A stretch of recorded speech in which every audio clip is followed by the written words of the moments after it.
আড্ডা আনলিমিটেডে আপনাদের সবাইকেই স্বাগত জানাচ্ছি। আজকে আমরা এসেছি আড্ডা দিতে এমন একজন ব্যক্তিত্বের কাছে যাকে টেলিভিশনের তীর্থ বললেও অন্যায় করা হয় না।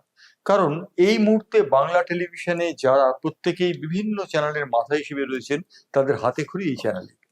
আপনাদের এই যে প্রতিবেদক, তিনিও কিন্তু ব্যতিক্রম নন, তারও হাতে খড়ি এখানেই, এই সুকৃতি ফাউন্ডেশনে। আমরা রয়েছি অভিজিৎ দাশগুপ্তর সঙ্গে। অভিজিৎ দাশগুপ্ত দীর্ঘদিন ধরে টেলিভিশনের সঙ্গে সম্পৃক্ত এবং টেলিভিশন থেকে তিনি এসেছেন ডিজিটাল মিডিয়ায়। ডিজিটাল মিডিয়াতেও তিনি সমান স্বচ্ছন্দ। আমরা অভিজিৎ দার সঙ্গে কথা বলবো আজকে আড্ডা আনলিমিটেডে। আড্ডা আমাদের শুরু হয়ে যাচ্ছে অভিজিৎ দাশগুপ্তের সঙ্গে। যে অভিজিৎ দাশগুপ্তের পরিচয় একটু আগে আমি আপনাদের দিয়েছি। টেলিভিশন ব্যক্তিত্ব শুধু নন, ডিজিটাল মিডিয়াতে তিনি সমান স্বচ্ছন্দ। অভিজিৎ দা, আড্ডা আনলিমিটেড আপনাকে স্বাগত। আজকে একটু আড্ডা দেওয়া যাক। বলো। তো আড্ডার প্রথম পর্বে যেটা আসবে সেটা হচ্ছে একটা সময় দূরদর্শন বলতে আমরা আপনাকে বুঝতাম এবং দূরদর্শনের যাবতীয় বিষয়ে আপনি দেখাশোনা করতেন এবং দূরদর্শনে একটা টিম ছিল নিঃসন্দেহে বড়। তো আমার সেই দিনটাতে ফিরে যেতে চাইছি যখন পুনে ফিল্ম ইনস্টিটিউটে আপনারা গেলেন, তখন সঙ্গে কারা ছিল, কারা প্রফেসর ছিলেন, সে বিষয়টা যদি একটু বলেন। আমরা যখন ফিল্ম ইনস্টিটিউটে গিয়েছিলাম সেই সময় যাদেরকে আমরা শিক্ষক হিসেবে পেয়েছিলাম তারা পৃথিবী বিখ্যাত লোক সব। অ্যালেক্স কোয়ামার, তারপর বিবিসির যিনি হেড অফ নিউজ ছিলেন, নামটা ভুলে যাচ্ছি, উনি ছিলেন, জয় চন্ডিরাম, সতীশ গার্গ, এরা ছিলেন, মানে দে ওয়ার অল স্টলার্টস। এবং সেই সময় যে শিক্ষা আমরা পেয়েছিলাম, আমি এটুকু বলতে পারি যে আমরা ক্লাসে যা শিক্ষা পেয়েছিলাম ক্লাসের বাইরে কিন্তু বেশি শিক্ষা পেয়েছিলাম। মানে ওই আড্ডা মারতে মারতে গাছের তলায়, সেখান থেকে অনেক বেশি জিনিস শিখেছিলাম। জাসমনি সাহেব ছিলেন যিনি ম্যাকিনাস গোল্ডের, সেই জাসমনি সাহেব ছিলেন, অসাধারণ টিম ছিল। তো এই যে আপনার সেই সময় সতীর্থ যারা ছিলেন তারা কি এখনো সকলেই আছেন? তাদের মধ্যে কেউ? আমাদের মধ্যে বেশিরভাগই নেই। যারা আছে যেমন পঙ্কজ সাহা আছে, কিন্তু শরীর খুবই খারাপ। প্রডিউসারের মধ্যে আর কে আছে?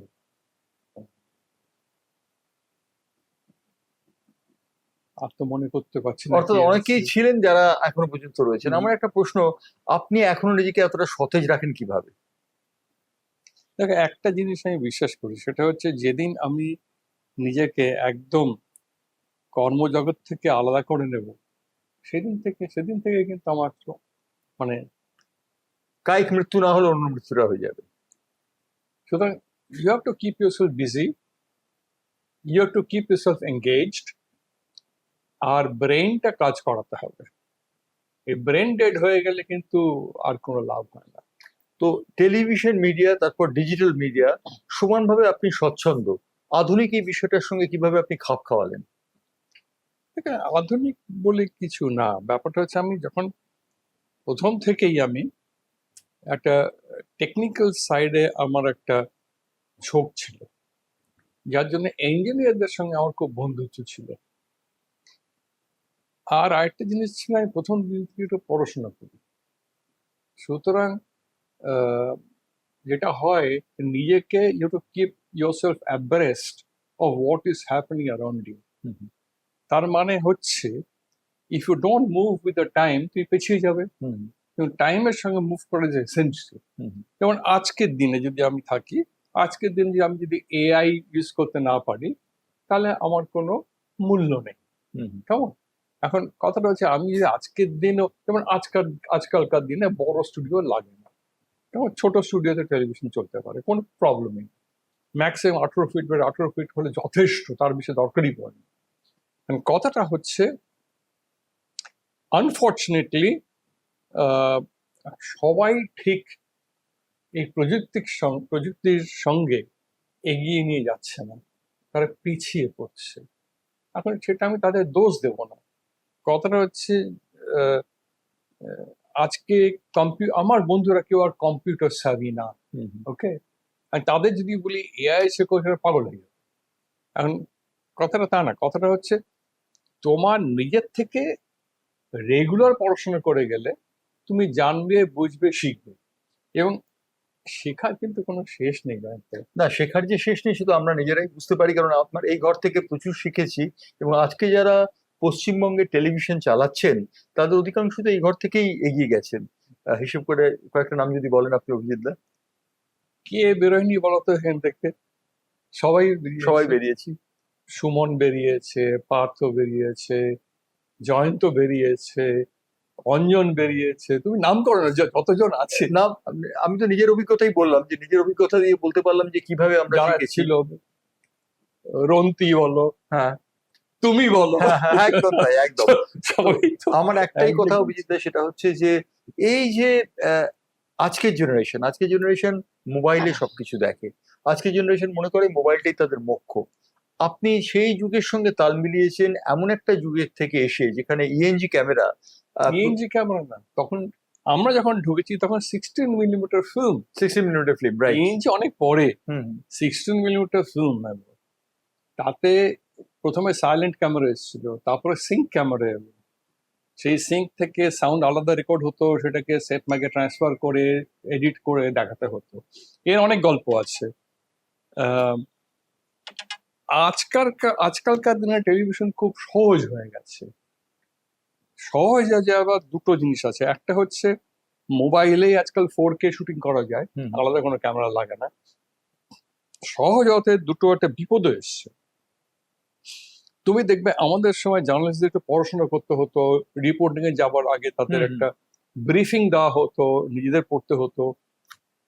এখন গিয়ে কিছু বলুন আর কেমন লাগছে এই ধরনের শুনলে আমার কেন জানি হাসি পায়। হুম, আরেকটা জিনিস হাসি পায়, সেটা হচ্ছে মাইক্রোফোন বলে একটা জিনিস আছে, হুম, চিৎকার করার তো দরকার পড়ে না। হুম, হুম। অত চিৎকারের কি দরকার?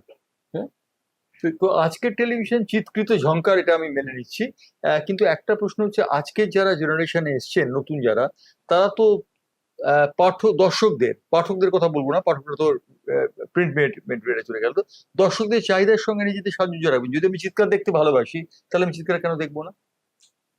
জানেন তো, ইউ ক্রিয়েট ইউর ডিমান্ড, আমার কথা না।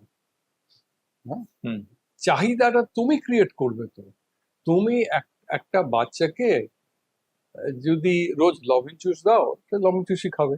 আমি গিয়ে তাকে যেদিন চকলেট দেবো তখন বুঝতে পারবে চকলেটটা কি, কেমন না? এখন ভালো জিনিসটাকে তোমার দিতে হবে, দিলে দেখবে কিন্তু এটা ওভারনাইট চেঞ্জ করে যাবে। তুমি রোজ বাসি খাবার দিচ্ছ, দে আর ইউজ টু বাসি খাবার। তুমি একদিন ভালো করে রান্না করে দাও না, দেখো না তার নেয় রিয়াকশনটা কিনা, কি হয়, রাইট? দেখো না। অর্থাৎ আরেকটা প্রশ্ন অভিজিৎ দা, আপনার, আমি যতদূর জানি যে যখন আপনি প্রথম দূরদর্শনে নিউজ প্রডিউসার ছিলেন, প্রথম নিউজ যেটা প্রডিউসড হয়েছিল বাংলা ভাষায়, আমরা আজকে বাংলা ভাষায় প্রচুর খবর দেখি, কিন্তু বাংলা ভাষায় প্রথম নিউজ প্রডিউসার ছিলেন এই অভিজিৎ দাশগুপ্ত।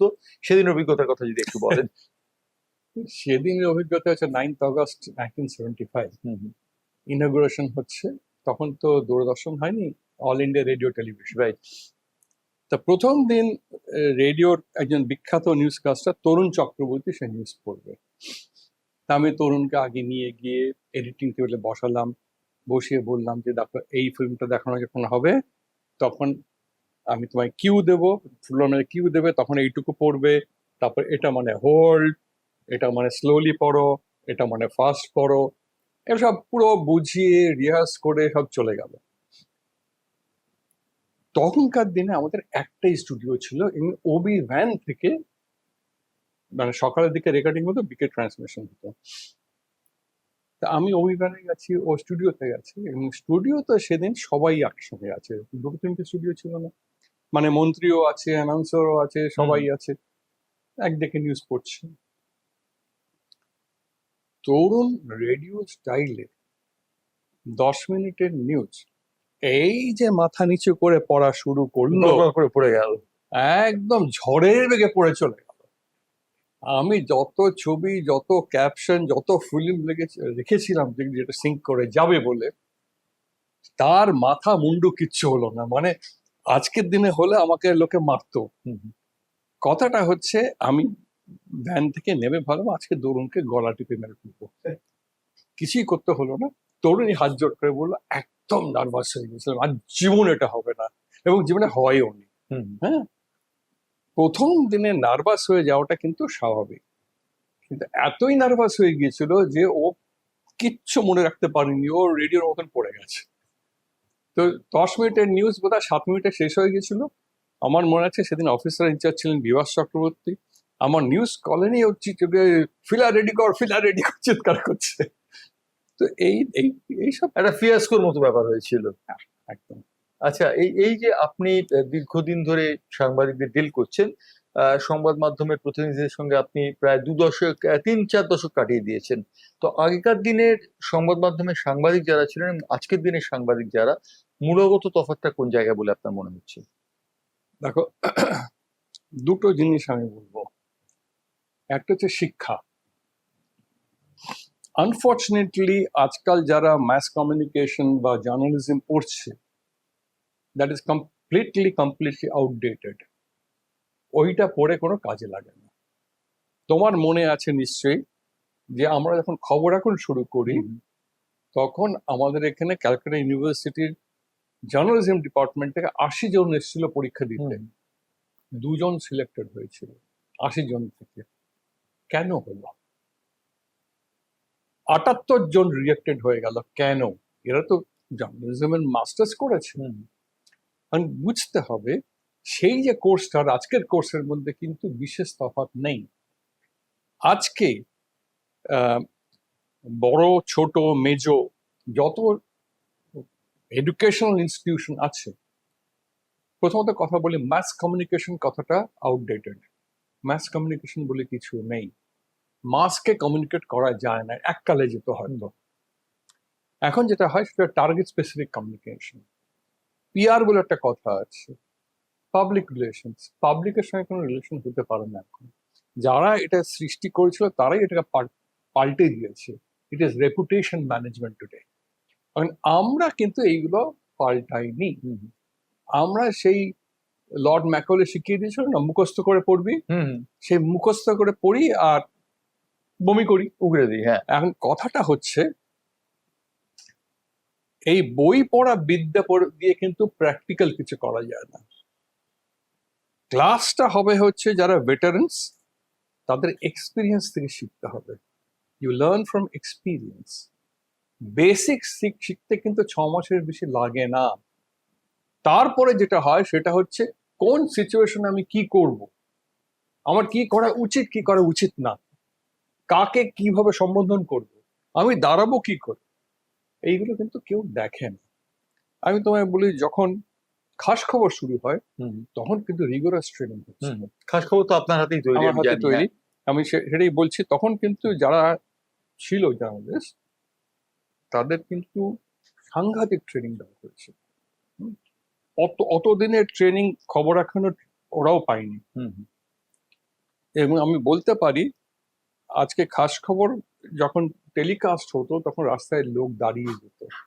ইট ব্রট ইন এ রেভলিউশন। হ্যাঁ, এখন এই জিনিসটা বুঝতে হবে কেন এটা হলো। টেলিভিশন মানে হচ্ছে ভিজুয়াল মিডিয়াম। টেলিভিশন মানে কথা বলা না। সত্যি কথা বলতে গিয়ে যে তুমি আমার সঙ্গে কথা বলছো, এটা চোখ বন্ধ করে লোকে শুনলে আর চোখ খুলে শুনলে একই একই ফিলিংস হবে। রাইট। হ্যাঁ, আমরা আমরা আমরা কেউ পৃথিবীর মোস্ট বিউটিফুল পার্সনস না দেখতে। এখন কথাটা হচ্ছে এইখানে হচ্ছে কৃতিত্বটা থাকে। আমি যেন মধ্যে ভিজুয়াল ঢোকাতে পারি এবং ভিজুয়ালটা মিনিংফুল হয় এবং ভিজুয়ালটাই কথা বলে রাদার দেন আমি কথা বলছি, দ্যাট ইজ টেলিভিশন। টেলিভিশন হচ্ছে চোখ দিয়ে শোনা আর রেডিও হচ্ছে কান দিয়ে দেখা। কারণ এই তফাৎটা যদি কেউ ভুলে যায় তাহলে জয়ন্ত তো কিছু করার নেই। আমি কি করতে পারি বলো? অভিজিৎ, আপনার হোয়াইট বোর্ডে একটা জিনিস আমরা যখন শিক্ষার্থী ছিলাম এখানে দেখতাম, ওয়াই, WHY, ওয়াই কথাটা খুব বড় করে লেখা ছিল। এই ওয়াই কথাটার অর্থটা কি, কেন? কেন? সব নিউজেই প্রথম জিনিস জানতে হয় আমি কেন নিউজটা করতে এসেছি। Why have I come here? Why have I come here? আমি কি এসে বেড়াতে এসেছি না একটা নিউজ করতে এসেছি? দেন হোয়াট ইজ দ্যাট নিউজ? দেন একটা মানুষ, আপনি কিছু বলুন না বলে আমি যদি একটা প্রশ্ন করতে পারি যে কেন, দেখো একটা খুব ইন্টারেস্টিং ইন্টারভিউ তোমারও নিশ্চয়ই মনে আছে, world Larry king, Larry king live, যিনি মানে কত বছর ধরে, প্রায় 40 বছর ধরে ল্যারি কিং, ইন্টারভিউ করে একদম গেছেন, Larry king Larry king live. Live সাংঘাতিক। আমার মনে আছে এই অয়েল এম্বার্গোর সময় ওপেক কান্ট্রি থেকে একজন সাউদি প্রিন্সেস ছিল, তো উনি তো মানে এরকম এরকম করে বসতেন, গালাস করে এরকম করে, কোনো ইয়ে ছিল না। উনি একটা প্রথম প্রশ্ন করলেন, উনি প্রিন্স উত্তর দিলেন, ও বললো ওয়াই, আবার উত্তর দিলেন, আবার বললেন ওয়াই, আবার উত্তর দিলেন, আবার বললেন ওয়াই, 28 বার ওয়াই বলে গেলেন। প্রোগ্রাম শেষ হয়ে, দুর্ধর্ষ প্রোগ্রাম। এইটাই হচ্ছে ল্যারি কিং। ওয়াই, প্রথম যে প্রশ্ন করেছিল তার যে উত্তর দিয়ে তার ফিটে প্রশ্ন করছে ওয়াই, কেন কেন, সেটা বুঝিয়ে বলো আমাকে, সেটা যে বুঝে তার কেন করলে সেটা বুঝিয়ে বলো আমাকে। তো আপনি টেলিভিশন ওয়ার্ল্ড থেকে ডিজিটাল মিডিয়াতে আজকে স্বচ্ছন্দ, এবং ডিজিটাল মিডিয়া আপনি প্রচুর কাজ করছেন, প্রচুর আমরা ডকুমেন্টারি দেখছি। তো এই ডিজিটাল মিডিয়া এবং টেলিভিশন দুয়ের মধ্যে মূলগত তফাৎটা কোথায়? দেখো, আমি মনে করি টেলিভিশনের দিন হচ্ছে হাতে গোনা যায়। টেলিভিশন তারাই দেখবে যারা হচ্ছে, ধরো বৃদ্ধ মানুষ, বাড়িতে সন্ধ্যাবেলায় কিছু করার নেই, টেলিভিশন দেখবে, রিটায়ার্ড, হ্যাঁ, অথবা যাদের শরীর খুবই খারাপ বা বৃদ্ধাশ্রমে থাকেন তারা দেখবে। ইয়াং জেনারেশন, বুঝতে হবে ইন্ডিয়ার ইয়াং জেনারেশনই হচ্ছে থ্রাইভিং জেনারেশন। তারা ঘরে বসে টেলিভিশন দেখে না, দে আর এক্সট্রিমলি ডাইনামিক, এবং তাদের কাছে দুটো জিনিস বুঝতে হবে, তাদের এসএএস মানে শর্ট অ্যাটেনশন স্প্যান লিমিটেড, তাদের attention is limited to 1 minute or even less। তো তুমি লম্বা কিছু করছো, কে দেখবে, কে শুনবে? কেউ শুনবে না, কেউ দেখবে না। 2 নম্বর হচ্ছে, তুমি দেখবে, তুমি স্টাডি করলেই দেখবে যে ধরনের বাংলা সিরিয়াল হয় কাদের জন্য হয়। আমরা যদি ক্লাসিফাই করি, SSC A, SSC B, SSC C, SSC D, 4 রকম পড়া হয়। এই socio economic class B minus C plus বা সি, এদের জন্য করা হয়, কেমন? কারণ এরা কারা? বেসিক্যালি হচ্ছে এরা স্বল্প শিক্ষিত। হ্যাঁ? যারা শিক্ষিত তারা এইগুলো বেশি দেখে না। তুমি দেখো, আমাদের সময় ছিল এনডিটিভি, অত্যন্ত একটা ক্রেডিবল নিউজ ছিল, তার টিআরপি এইটুকু ছিল, কিন্তু মার্সিডিজ বেঞ্জ বিএমডব্লিউর প্রথম অ্যাডভার্টাইজমেন্ট কিন্তু যেত এনডিটিভিতে। কেন? ক্রেডিবিলিটি, বিকজ ক্রেডিবিলিটি না, দে টার্গেটেড এসিসি এ, মানে যারা মার্সিডিজ বেঞ্জ কিনতে পারে তারা দেখতো এনডিটিভি। আম জনতার জন্য এনডিটিভি ছিল না, কেমন? এখন বুঝতে হবে আমি কার জন্য কি করছি, টার্গেট অডিয়েন্সটা ফিক্স করতে হবে। টার্গেট অডিয়েন্স বুঝতে হবে তোমাকে, কার জন্য করছো। আমার করতে ইচ্ছে ভালো লাগলেই আমি করব, এটা তো কোনো মানে হয় না। কার জন্য করছো, কেন করছো, সে নেবে কি নেবে না, এটা যাচাই করা হয়েছে। রাইট। ট্রিম স্টাডি বলে একটা জিনিস আছে, টার্গেট অ্যাসেসমেন্ট স্টাডি করা হয়, জীবনে করা হয় না। কেন করা হয় না? অভিজিতা, অত্যাধিক টেকনোলজি নির্ভরতা কি ডিজিটাল মিডিয়া এবং টেলিভিশনকে খানিকটা গ্রাস করে ফেলেছে? আমরা দেখি ইদানিংকালে এত বেশি টেকনোলজি যে মানুষ বোধহয় হাঁপ ছাড়ার অবকাশ পায় না। বিশেষ করে যারা সংবাদ মাধ্যমের কর্মী, অ্যাঙ্কার্স, তারা এত বেশি টেকনিক্যাল ড্রিভেন হয়ে গেছে, এটা কি বাঞ্ছনীয়? জানতো, you have to move with the time. সময়ের সঙ্গে তোমার তাল মেঘে চলতে হবে। নদী কোনো দাঁড়িয়ে থাকে না, নদী যেমন চলে তোমাকেও চলতে হবে। এখন তোমায় বুঝতে হবে যে কেবলমাত্র টেকনোলজি না, এআই তো এসে গেছে, করতেই পারে, কিন্তু কে এআইটাকে চালাচ্ছে? তুমি চালাচ্ছ না এআই তোমাকে চালাচ্ছে? রাইট। এআই কে তো আমি কমান্ড দেবো তবে তো সে দেবে, আমি কমান্ডটা দিতে পারছি কি পাচ্ছি না, বুঝতে পারছো? রাইট। সেটা যদি দিতে পারি আমি জিতবো, আর না Right. দিতে পারলে আমি হেরে যাব। রাইট। অভিজিৎ দা, আপনি তো অনেক টেলিভিশন ব্যক্তিত্বকে তৈরি করেছেন, কখনো কখনো কি আফসোস হয় শিব গর্তে বাঁদর তৈরি করে ফেলেছেন? দেখো আমি বাঁদরদের মধ্যে একজন, আমি স্বীকার করে নিচ্ছি। জয়ন্ত, আমি এইভাবে বলবো যে আহ, যে কারণেই হোক অনেকে হয়তো পাল্টে গেছে। হ্যাঁ, কারণটা আমি না হয় নাই বললাম, কিন্তু তারা, তাদের নাম ডাক যা হয়েছে আমার তাতে গর্বই হয়। হুম হুম হ্যাঁ, কারণ তারা যদি আমার কাছে কাজ শিখেছে, তারা যদি নাম ডাক করে থাকে, হুম হুম। তাহলে আমার গর্বই হয়। যেমন আমি তোমায় বলছি, যখন এনডিটিভি বা আজ তাকের প্রথম দিকে যখন ট্রেনিং দিয়েছিলাম, তাতে যারা ছিল তাদের মধ্যে একজন দুজন এখন এমন কিছু করছে যেটাকে আমি একদমই মানতে পারি না। হুম হুম হ্যাঁ, আমি নামটা নয় নাই হুম বললাম। হুম বড় বিখ্যাত চ্যানেলের মালিক হুম। এখন ইত্যাদি। কিন্তু আমার কথাটা হচ্ছে তা না। কথা হচ্ছে সে কেন করছে, এগেইন ওয়াই, কেন করছে সেটা জানতে হবে। তো এই যে ইদানিংকালের মিডিয়া দেখা যাচ্ছে মালিকদের দ্বারা নিয়ন্ত্রিত, মালিকরা যদি মনে করেন তাহলে তারা মিডিয়াতে এইভাবে চালাবেন, মালিকরা যদি মনে করেন ওইভাবে চালাবেন, এইটা কি আপনি হলে মেনে নিতেন? মালিককে কে চালাচ্ছে? মালিককে চালাচ্ছে, আবার দেখা যাচ্ছে রাষ্ট্রের কেউ কেউ। দেখো, আমি মেনে নিতাম কি মেনে নিতাম না, কিন্তু তোমার মনে আছে খবর এখন রাতারাতি বন্ধ হয়ে যায়। হুম হুম 8 বছর জিআরপিতে we were number 1 consistently. Right. তারপরে যে চ্যানেলটা 8 বছর জিআরপি নাম্বার 1 ওভারনাইট বন্ধ হয়ে যায় কেন? আমার মনে আছে আমি সবাইকে ডেকে মিটিং করলাম হুম হুম যে দেখো, একটা খুব বড় চ্যানেল, তারা এটাকে আর নিতে পারছে না। যেটা ছোট চ্যানেলের কাছে উইকের উইক হেরে যাব, তারা পুরো ডিস্ট্রিবিউশনটা কিনে নিয়েছে। এবং ডিস্ট্রিবিউশন যারা কিনে নিয়েছে তাদের যিনি ভাইস প্রেসিডেন্ট ছিলেন, সে আমার আমার বন্ধু ছিল, ক্লাবের বন্ধু। তিনি আমাকে এসে বললেন, আমার কিন্তু কিছু করার নেই, তোমার 10 গুণ ক্যারেজ ফি দিতে হবে। যা ক্যারেজ ফি ছিল তার থেকে 10 গুণ। Carriage fee will depend on the GRP. হুম আমার 10 গুণ দেওয়ার ক্ষমতা ছিল না, কারণ হুম তোমার মনে আছে বোধহয় আমরা অনেক কিছু চ্যানেলে বসতে দিতাম না। হুম হুম হ্যাঁ, মানে অন প্রিন্সিপাল আমরা যেমন ওই বাই অ্যান্ড সেল বা এই প্রেডিকশন, জ্যোতিষী। জ্যোতিষী ইত্যাদি আমরা বসতে দিতাম না। ওইখান থেকেই কিন্তু টাকাটা আসে।